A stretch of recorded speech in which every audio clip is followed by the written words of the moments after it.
Hi friends, அனைவருக்கும் வணக்கம். இன்றைக்கி நம்ம பார்க்க போகிற வீடியோ என்ன அப்படின்னு பார்த்தீங்கன்னா, சிக்கன் கிரேவி தான். சிக்கன் கிரேவிலே நம்ம மிளகாப்பொடிலாம் நம்மளே அரைச்சி வைக்கிறது சூப்பராக இருக்கும். இது கிரேவியில் சுக்கா மெத்தடில் செஞ்சுருக்கேன். அதுக்கு சிக்கன் எவ்வளோ எடுத்திருக்கேன் அப்படின்னு பார்த்திங்கன்னா, 1 கிலோ சிக்கனு, 4 லெக் பீஸ் வாங்கியிருக்கேன். வாங்க நம்ம செய்முறை என்னென்னு பார்த்துடலாம். இப்போ ஒரு கடாயில் 1 ஸ்பூன் சீரகம், 1 ஸ்பூன் மிளகு, 1 ஸ்பூன் சோம்பு, அப்புறம் பட்டை, கிராம்பு, ஏலக்காய் எல்லாமே போட்டு நல்லா வறுத்துருங்க. வெறும் சட்டியில் தான், வெறும் கடாயில் தான் வறுக்கணும். எண்ணெயெல்லாம் ஊற்றக்கூடாது.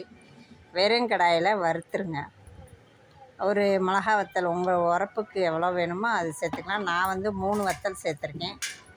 எல்லாத்தையும் போட்டு நல்லா வறுத்துட்டு, ரொம்ப கருக விட்டுறாதீங்க, டேஸ்ட் மாறிடும். அதனால் அளவாக அந்த சீரகம் சோம்பு வெடித்த உடனே எடுத்துருங்க, சரியாக இருக்கும். அதை அப்படியே ஒரு மிக்ஸி ஜாரில் போட்டு அரைச்சி வச்சுக்கலாம். அடுத்தது நம்ம ஒரு கடாயை வச்சு எண்ணெய் ஊற்றிக்கோங்க. எண்ணெய் ஊற்றிட்டு சோம்பு மட்டும் போட்டு தாளிங்க. நான் வெறும் சோம்பு தான் போட்டிருக்கேன். நிறைய பட்டை, கிராம்பு இப்படி போட்டுகிட்டே இருந்தோம்னா அந்த வாசமே நல்லா இருக்காது. அதனால் அரைக்கிறதுனால இதில் வெறும் சோம்பு மட்டும் போட்டு தாளிச்சிருக்கேன். அதுக்கப்புறம் பார்த்திங்கன்னா, வெங்காயம், நல்லா ஒரு பெரிய வெங்காயம் பொடியாக நறுக்கி வச்சு அதையும் அதோடு போட்டு நல்லா வதக்கிடுங்க. அது ப்ரௌன் கலராக வந்ததுக்கப்புறம் தக்காளியை போடுங்க. தக்காளியும் போட்டு உப்பு போட்டு வதக்குங்க. உப்பு போட்டு வதக்க தான் நல்லா வதங்கும். தக்காளியும் வெங்காயமும் நல்லா வதங்கிடணும். வதங்கினதுக்கப்புறம் நம்ம சிக்கன் சுத்தம் பண்ணி வச்சுருக்கோம் பார்த்திங்களா, க்ளீன் பண்ணி வச்சுருக்கல சிக்கனையும் அதோடு கொட்டிடுங்க. அதோடு கொட்டி ஒரு 10 நிமிஷம் நல்லா வேக விடுங்க. தண்ணியெல்லாம் ஊற்றிடாதீங்க, தண்ணி ஆல்ரெடி அதில் இருக்கும். அதனால் தண்ணி ஊற்றாமல் அதுக்கு அப்படியே வேக விடுங்க. வெங்காயம் தக்காளி வதங்கினோடனே சிக்கனை போட்டு நல்லா பெரட்டி விட்டுருங்க. பெரட்டி விட்டுட்டு அப்படியே வேக விட்டுருங்க. நான் என்ன பண்ணிட்டேன்னு பார்த்தீங்கன்னா, இது சின்ன கடாய் தான். இது 1 கிலோ பத்தாது போல். நான் அதில் போட்டதே கிடையாது, இன்றைக்கி தான் போட்டேன். பார்த்தா 1 கிலோ கறியை போட்ட உடனே பெரட்டுறதுக்கு கொஞ்சம் சிரமமாக இருந்துச்சு. அதனால் என்ன பண்ணிட்டேன், கடாயை மாற்றிட்டு அதுக்கப்புறமா பெரிய கடாயில் வச்சுட்டேன். பெரிய கடாயை வச்ச உடனே தான் நல்லா கிளற முடிஞ்சிச்சு. ஏன்னா நம்ம தண்ணி ஊற்ற மாட்டோம், எண்ணெயிலேயே நல்லா பெரட்டி எடுக்கணும். சிக்கன் வெந்துடும், அதனால் நம்ம பயப்பட தேவையில்லை. நல்லா அப்படியே ஒன்று சுனாப்பில் வதக்கிடுங்க. தாராளமாக இருக்கணும். நான் சின்ன கடாயை வச்சது ரொம்ப சிரமம், அதனால் பெருசாக வச்சுட்டு நல்லா அங்கே வருங்க. 1 கிலோ கறியை போட்ட உடனே சட்டியே பத்தலை, அப்படியே பத்தலை.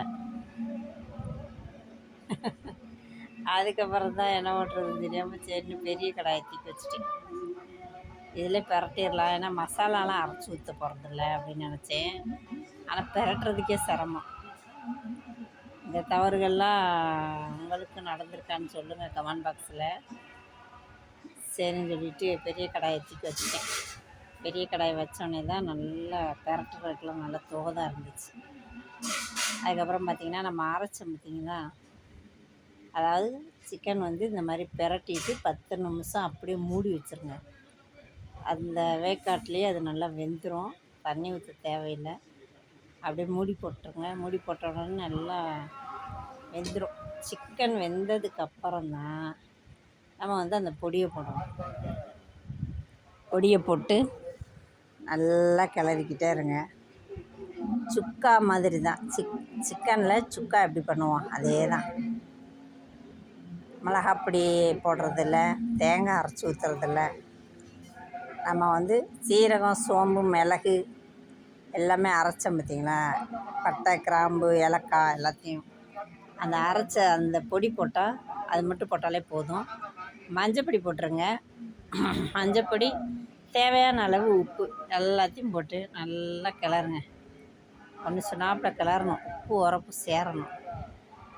அதனால் நல்லா நான் கிளறிக்கிட்டே இருந்தீங்கன்னா நல்லா சுக்கா மாதிரி வந்துடும்.